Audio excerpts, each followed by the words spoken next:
नमो नमः। आज हम 6th स्टैंडर्ड की संस्कृत एनसीईआरटी रुचिरा का 5th लेसन पढ़ेंगे, जिसका नाम है वृक्षः। जैसा कि इसके नाम से प्रतीत हो रहा है कि इसमें वृक्ष के बारे में चर्चा की गई है। यह पाठ श्लोक के रूप में वर्णित है। इसमें 6 श्लोक के द्वारा बताया गया है कि वृक्ष कैसे होते हैं, हमें क्या क्या लाभ देते हैं, आदि आदि। चलिए फिर एक एक श्लोक को विस्तार से समझते हैं।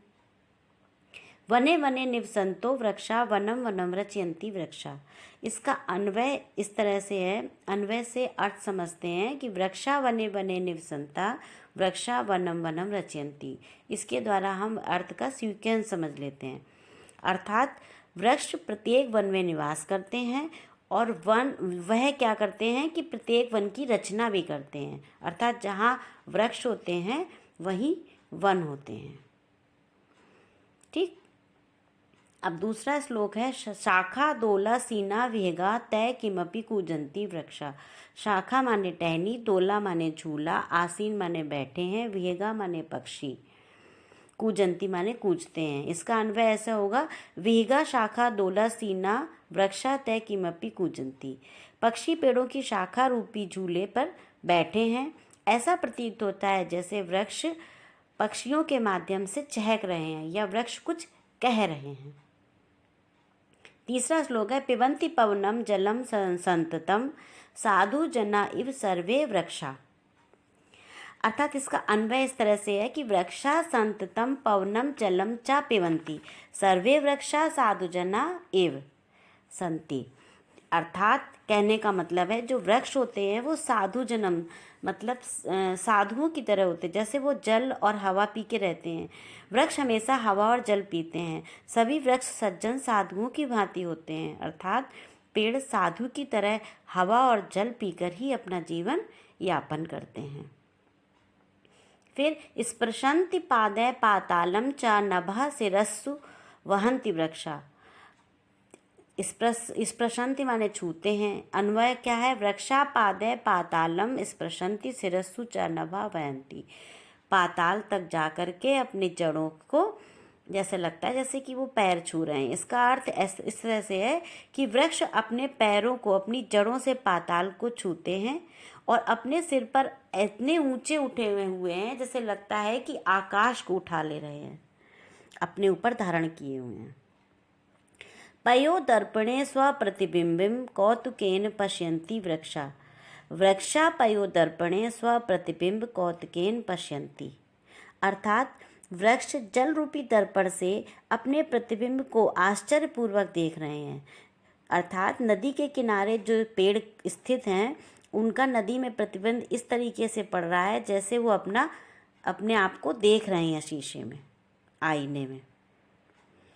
फिर आगे है प्रसार्य स्वच्छाया संस्तरणम कुर्वन्ति सत्कारम वृक्षा। इसका अन्वय है वृक्षा स्वच्छाया संस्तरणम प्रसार्य सत्कारम कुर्वन्ति। अर्थात वृक्ष अपनी छाया रूपी बिस्तर को बिछाकर सबका आदर सत्कार करते हैं। अर्थात पेड़ अपनी छाया रूपी बिस्तर में सबको विश्राम के लिए आमंत्रित करते हैं। ऐसे फैले हुए हैं पेड़ जैसे सबको अपनी छाया के लिए आमंत्रित कर रहे हैं।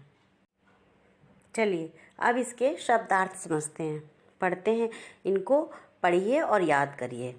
जैसे वने वने प्रत्येक वन में, निवसंता रहते हुए, रचयन्ति रचते हैं या बनाते हैं, शाखा डालियाँ या टहनियाँ, दोला झूला, आसीना बैठे हुए, विहिगा पक्षीगण, किमपि कुछ भी, कूंजन्ति कूकते हैं, कूंजते हैं या कूकते हैं।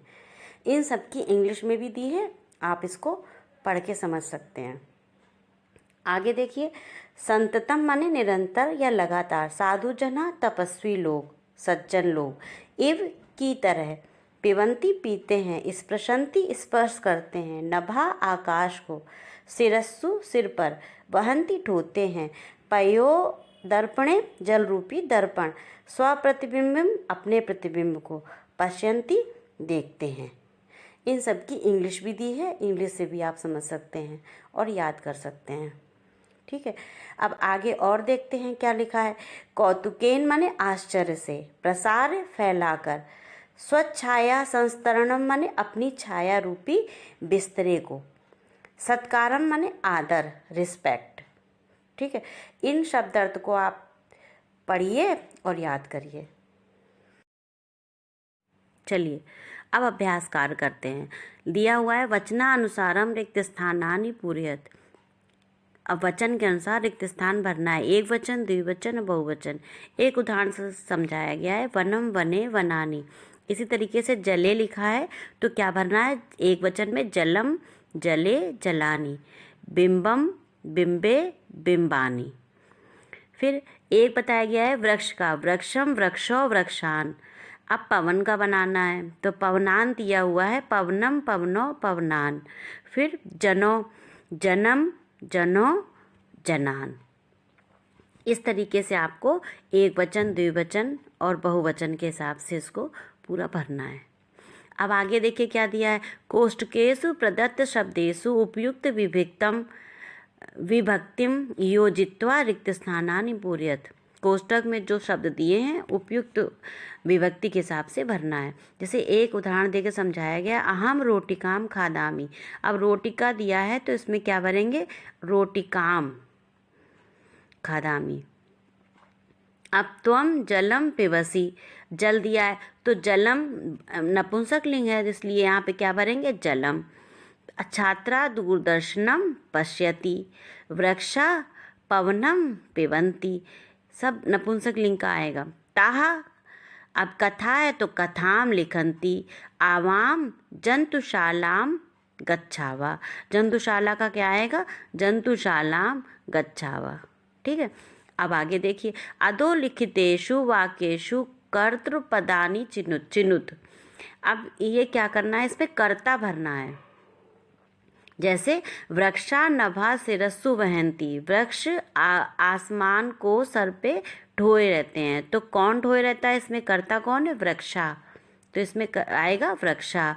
विहिगा वृक्षेषु कूजंती, पक्षी वृक्ष में कूजते हैं, तो कौन कूजते हैं, चहकते हैं पक्षी, तो विहिगा आएगा, इसमें कर्ता क्या है, विहिगा।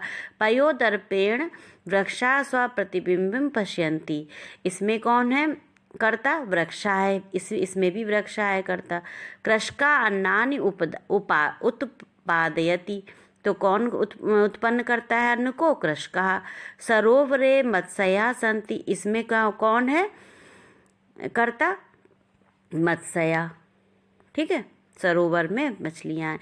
आगे देखिए, प्रश्ना नाम उत्तराणी एक पदेन लिखत। अब इसमें आ कहते उत्तर लिखना है प्रश्नों का एक शब्द में। वृक्षा कै पातालम स्पृशन्ति, वृक्षा किससे पाताल को छूते हैं, तो पाद है, पैरों से, अपनी जड़ों से, जड़ों रूपी पैरों से।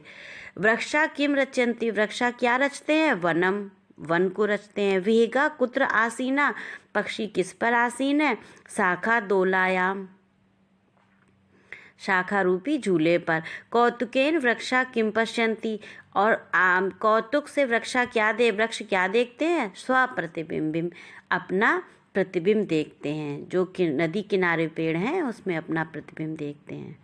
आगे और देखिए, समुचिते पदे रिक्त स्थानानि पूरयत। अब आपको प्रथमा द्वितीय चतुर्थी पंचमी इस तरह से विभक्ति के हिसाब से आपको पूरा ये भरना है। जैसे प्रथमा में गजह गजो गजहा दिया गया है, अश्वा में क्या आएगा, अश्वा अश्व अश्वः आएगा। ये प्रथमा विभक्ति का है, पूरा आपको समझाया गया है कि प्रथमा में जैसे गजा में आता वैसे अश्वा में आता। फिर द्वितीय विभक्ति में जैसे सूर्यम में आएगा, सूर्यम सूर्यो सूर्यान, इसी तरीके से चंद्रमा का बनता है रूप, चंद्रम चंद्रो चंद्रान। फिर तृतीया में एक बताया गया है, एक आपको भरना है। विडालेन विडालाभ्याम विडालई, तो मंडूकेन मंडूकाभ्याम मंडूकः। तृतीया में जो आता है, जैसे विडालेन आता है तो इसमें भी मंडूकेन आएगा, विडालाभ्याम आता है तो मंडूकाभ्याम आएगा। इस तरीके से आपको अपने आप से भरना है। एक बताया गया है, एक भरना। चतुर्थी में सर्पाय सर्पाभ्याम सर्पेभ्या, फिर वानराय वानराभ्याम वानरेभ्या, आपको रूप याद करने हैं इसकी मदद से। पंचमी में मोदकात, मोदकाभ्याम, मोदकेभ्या। फिर वृक्ष का कैसे बनेगा, वृक्षात, वृक्षाभ्याम, वृक्षेभ्या। षष्ठी विभक्ति में क्या आएगा, जनस्य, जनियो, जनानाम। तो आएगा शुकस्य, शुकयो, शुकानाम। सप्तमी में आएगा शिक्षके, शिक्षकयो, शिक्षकेषु। मयूरे, मयूर्यो, मयूरेषु। फिर संबोधन में आएगा हे बालका, हे बालको, हे बालका। तो नृत्यिका में आएगा हे नृत्यिका, नृत्यको और नृत्यिका। इस तरीके से संबोधन होगा। तो आपको ये पूरे बालक की तरह पूरे रूप हैं, आपको इस तरीके से याद करने हैं। आगे देखिए क्या है, भिन्न प्रकृतिम पद चिनुत। अब आपको अलग तरह के एक पद को चुनना है, जैसे गंगा, लता, यमुना, नर्मदा। अब देखिए इसमें सबसे अलग क्या है, गंगा नदी का नाम है, यमुना नदी का नाम है, नर्मदा भी नदी का नाम है। तो लता क्या है, अलग है, तो इसमें क्या होगा, लता। उद्यानम, कुसुमम, फलम, चित्रम। अब उद्यानम भी अलग एक है, कुसुम भी एक है, और फल भी बगीचे का ही है। चित्र इसमें अलग है, तो इसमें आएगा चित्रम। लेखनी, तूलिका, चटका, पाठशाला। अब लेखनी, तूलिका और पाठशाला ये एक ही घेरे के हैं। चटका, चिड़िया इसमें अलग है। आम्रम, कदली फलम, मोदकम, नारंगम। अब आम भी फल है, कदली फल भी फल है, और नारंगम भी फल है। मोदकम क्या है, मोदकम अलग है, तो मोदकम आएगा। ठीक है, इस तरीके से आपका लेसन पूरा हुआ। उम्मीद है आपको लेसन पूरा समझ में आया होगा। अगर आपको कुछ भी समझ में नहीं आए तो आप कमेंट्स बॉक्स में हमसे ज़रूर पूछ सकते हैं।